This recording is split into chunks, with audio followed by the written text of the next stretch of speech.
Bom dia, boa tarde, boa noite, como vocês estão? Espero que estejam super bem.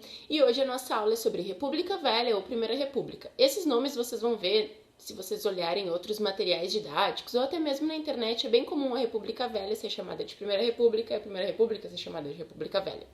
Para que a gente possa dar seguimento nas nossas atividades, nas nossas aulas, a gente vai falar um pouquinho sobre o segundo reinado de Dom Pedro. Tá, senhora, mas a gente até proclamou a República, porque isso está voltando no segundo reinado. Para que a gente entenda a proclamação da República, para que a gente entenda toda a nossa República Velha ou Primeira República, a gente precisa entender o segundo reinado de Dom Pedro II. Bom, o Dom Pedro I, ele vaza fora, ele vai para Portugal, renuncia ao trono e deixa que o filho dele, que era pitoquinho, né, que era criança, o Dom Pedro II. A gente vai ter o período regencial durante esse momento, que é quando Dom Pedro II ainda não pode governar, mas não tem um rei aqui para governar. Esse período regencial, ele vai ter uma duração pequena até que haja, então, o golpe da maioridade, que é o golpe que vai fazer com que o Dom Pedro II, com 14 anos, se torne rei. Durante todo o governo do Dom Pedro II, ele vai fazer uma conciliação partidária entre o Partido Liberal e o Partido Conservador. Isso, eu me lembro que a gente conversou na aula, inclusive, e a prof trouxe algumas charges para vocês, que vai estar aqui. Uma charge, inclusive, que eles estão casando, né, o Partido Liberal e o Partido Conservador. Eles têm pequenas diferenciações a respeito de questões políticas, ideológicas, mas no modo bem geral, assim, eles são muito semelhantes. O parlamentarismo que vai ter aqui no Brasil, diferentemente do parlamentarismo na Inglaterra, por exemplo, ficou conhecido como parlamentarismo às avessas, porque não sei se vocês lembram, mas o Dom Pedro I, ele decretou lá na Constituição de 1824 que teríamos o quarto poder, que era o poder moderador, e somente o imperador teria acesso a esse poder. E o Dom Pedro II, ele utiliza desse poder moderador para poder fazer o parlamentarismo às avessas, que em alguns momentos ele favorece o Partido Conservador e em outros momentos ele favorece o Partido Liberal. Até aí estava indo tudo muito bem, muito bom, porque o Dom Pedro II conseguia fazer esse ajuste entre os partidos. Entretanto, o Brasil vai passar por alguns pontos que vão enfraquecer muito o governo do Dom Pedro II. Entre eles, a dívida externa. A gente está devendo uma grana gigantesca para muitos países, em especial a Inglaterra.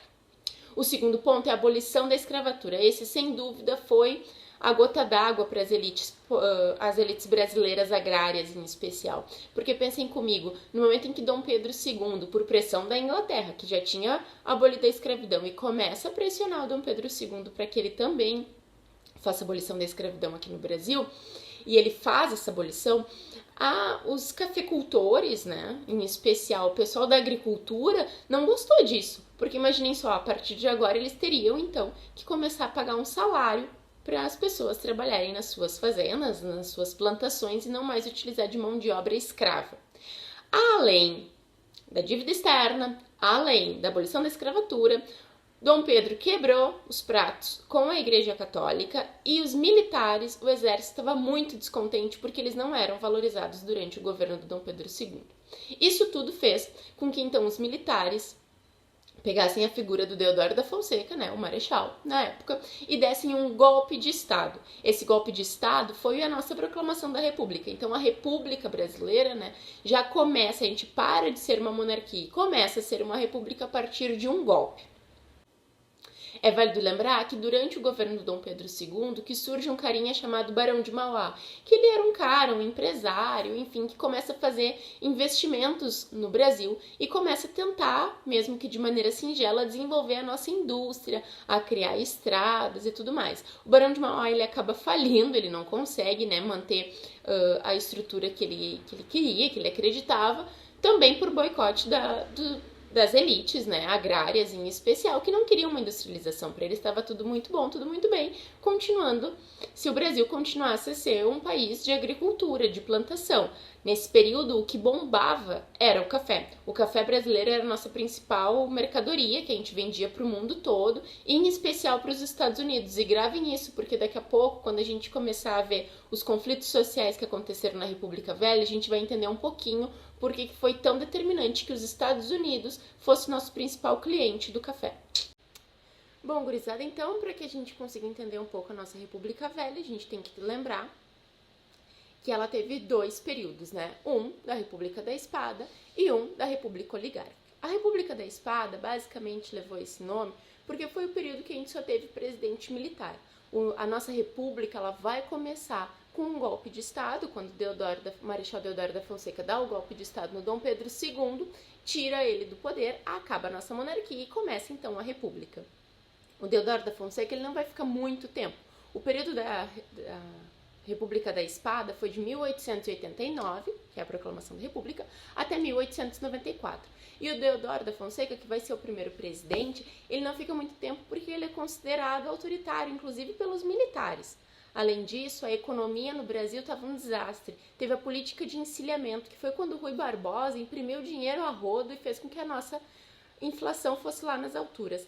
A questão econômica é sempre um fator que a gente deve levar muito em consideração quando a gente está vendo história política, porque ela vai sim condicionar alguns acontecimentos políticos. Bom, é feita uma Constituição nova, porque eu não sei se vocês lembram, a gente tem aquela Constituição ainda que tinha até o poder moderador, de 1824, quando Dom Pedro I fez. A nossa nova Constituição da República, ela vai trazer algumas questões diferentes, né? A gente vai ter o federalismo, a gente vai ter 3 poderes, então, o jurídico, o legislativo e o executivo, e não tem mais o poder moderador que dava, né, praticamente poder total ao imperador.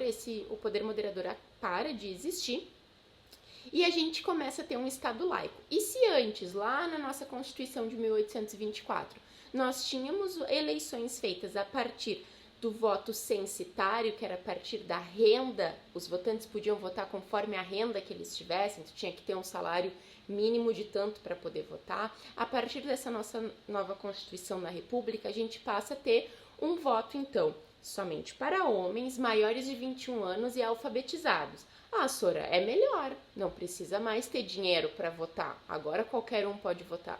Mas quem será que nesse período eram as pessoas letradas do nosso país? Sem sombra de dúvida, as pessoas que eram alfabetizadas, que eram letradas, eram pessoas com mais grana. Então, seguiu a mesma lógica de somente uma elite participar, votando no nosso país.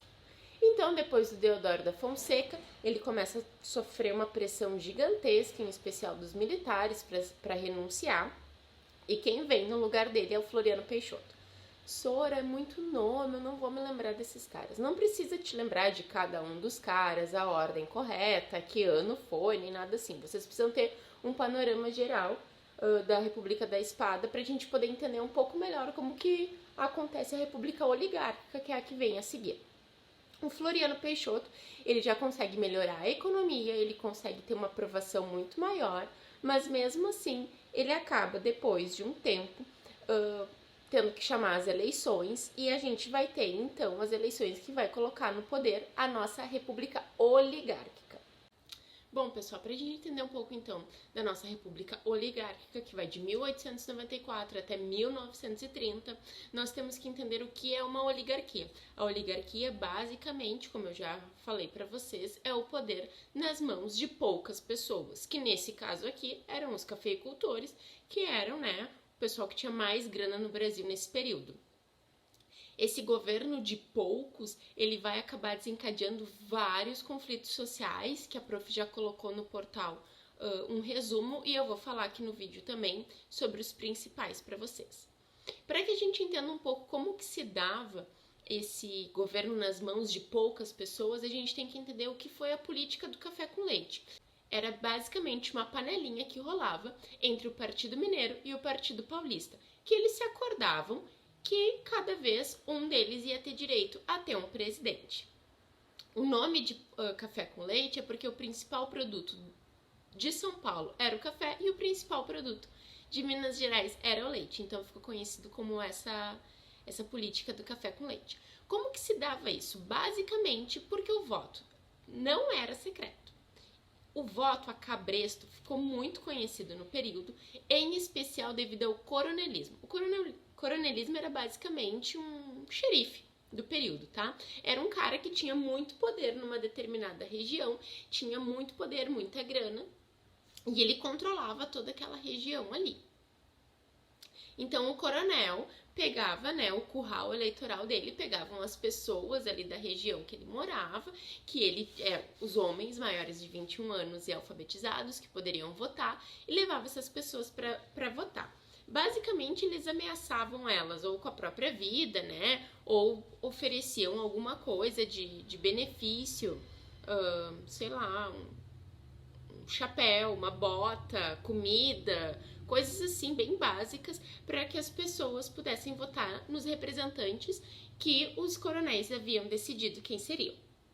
Além disso, a gente vai ter também a política dos governadores, que era basicamente trocas de favor entre o presidente e os governadores, que também ajudavam os coronéis. Então era todo mundo, né, uma maracutaia gigantesca, assim, naquele período, e a gente fala bastante sobre corrupção nos dias de hoje, mas isso daí nada mais é do que corrupção, do que fraude eleitoral, né, enfim. Mas os governadores, então, eles faziam uma troca de favores com o presidente, na qual o presidente não se metia muito nas decisões dos governadores, e os governadores, em contrapartida, também não se metiam muito nas pautas e nas decisões dos presidentes, e eles iam se organizando dessa forma. Nesse período, a gente vai ter dois principais partidos políticos, que é o Partido Republicano Mineiro e o Partido Republicano Paulista, que são eles, basicamente, que vão fazer essa política do café com leite. Durante o período da República Oligárquica, nós vamos ter 4 principais movimentos sociais. Então, gurizada, durante o período da República Oligárquica, a gente vai ter vários grupos sociais, enfim, várias manifestações e revoltas sociais, tá? A gente vai ver 2 delas que aconteceram no espaço urbano e 2 que aconteceram no espaço mais interiorano, que daí vão ser as do sertão. Mas, para começar, a gente vai ver a revolta da vacina. Tem a ver, sim, com vacina, né? Que aconteceu no Rio de Janeiro, em 1904. E, assim, a cidade do Rio, ela tinha muita gente, muito mais gente do que suportava. O saneamento básico era extremamente caótico. As condições de vida das pessoas eram muito complicadas, assim, sem saneamento básico e tudo mais. E era um período em que muitas doenças né, viviam no Rio de Janeiro. A gente tinha a rubéola e a peste bubônica, que nada mais é do que a peste negra, que vocês devem ter estudado isso daí no 7º ano, talvez. Bom, essas doenças todas, elas poderiam ser tratadas através de vacinas, em especial a rubéola. E a rubéola, ela foi tratada com vacina, porém com vacinas à força. E naquele período, pessoal, imagina, 1904. As pessoas não tinham muita noção do que era uma vacina, não tinha noção como é que funcionava e tudo mais. O governo não fez nenhuma campanha publicitária para alertar, para conscientizar as pessoas, e as pessoas eram, sim, vacinadas à força. Entrava um cara do governo na tua casa, te segurava e vinha outro e te dava uma injeção à força, uma vacina da rubéola à força. Além disso, começou a haver um processo de tentar revitalizar, de tentar melhorar, né, o centro da cidade do Rio de Janeiro. E naquele período as pessoas mais humildes e mais pobres viviam no centro. Então as pessoas tiveram que sair das suas casas porque foi decidido que iriam alargar as ruas, iam tentar melhorar esteticamente a cidade do Rio, porque ela era muito feia, muito suja e tudo mais.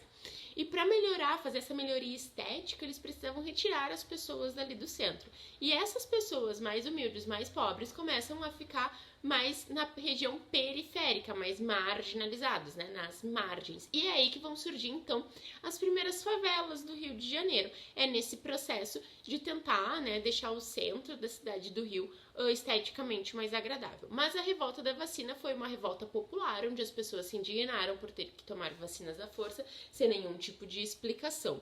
É bem importante que a gente perceba que pode parecer bobo, simples assim, né, as pessoas se revoltarem contra uma vacina, mas eu acho que é importante a gente perceber que essa revolta da vacina, um dos principais fatores dela é mostrar que o povo sim tinha força e que o povo não ia aceitar mais nenhum tipo de autoridade autoritária, né?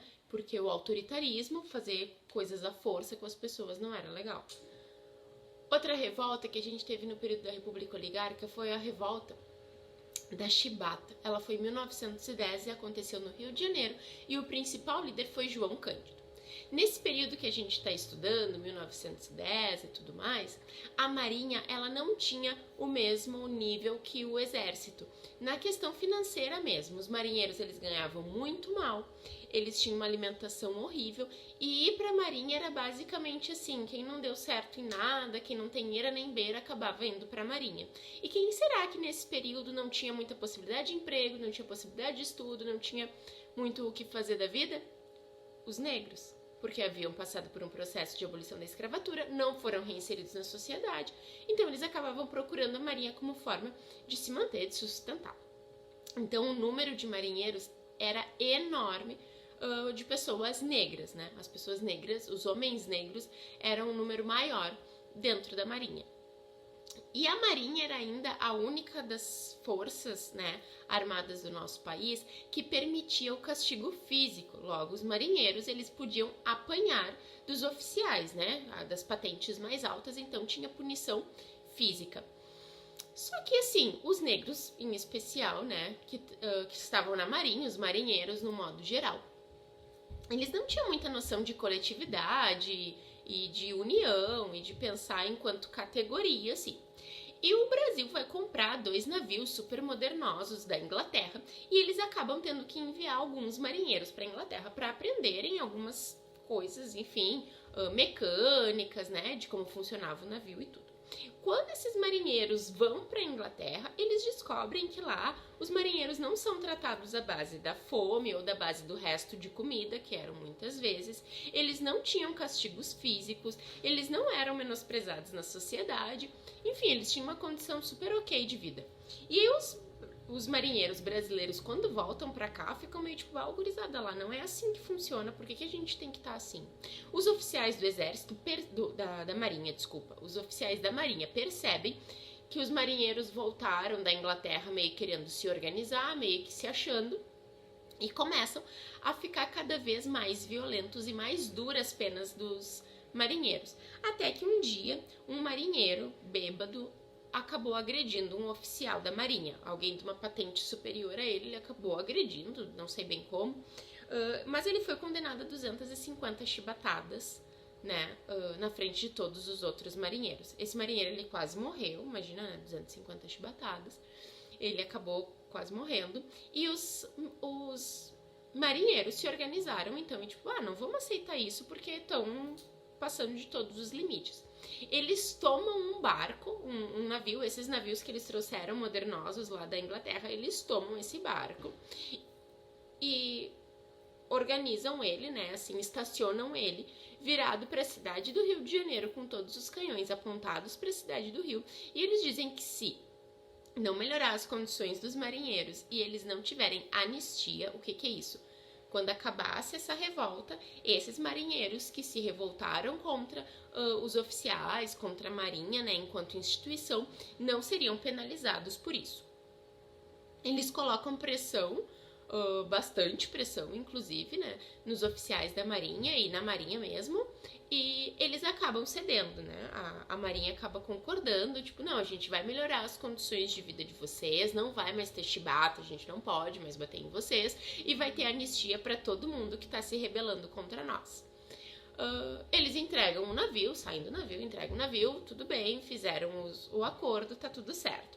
Entretanto, o governo, em especial, junto com a marinha, volta atrás e não dá anistia para eles e prende todos os que participaram desse levante, desse motim, são presos, né? Vários são mandados para outras regiões do país, outros são presos apenas, mas um grupo de 10, assim, os principais, eles são presos numa cela minúscula, muito, muito pequenininha, e depois de 3 dias sem água, sem comida, sem nada, essa cela então é aberta e somente 2 homens haviam sobrevivido.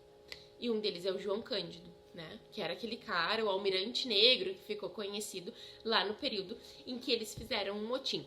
Bom, ele vai ser expulso da marinha, né, ele é meio que deserdado da marinha, assim, isso em 1910. E só em 1960 um jornalista acaba procurando por ele, ele ainda estava vivo, consegue escrever a história do João Cândido, e somente em 13 de maio de 2008 o João Cândido, então, é perdoado pela Marinha, porque até lá, desde 1910 até 2008, ele era considerado um inimigo da Marinha por ter, né, feito tudo o que fez.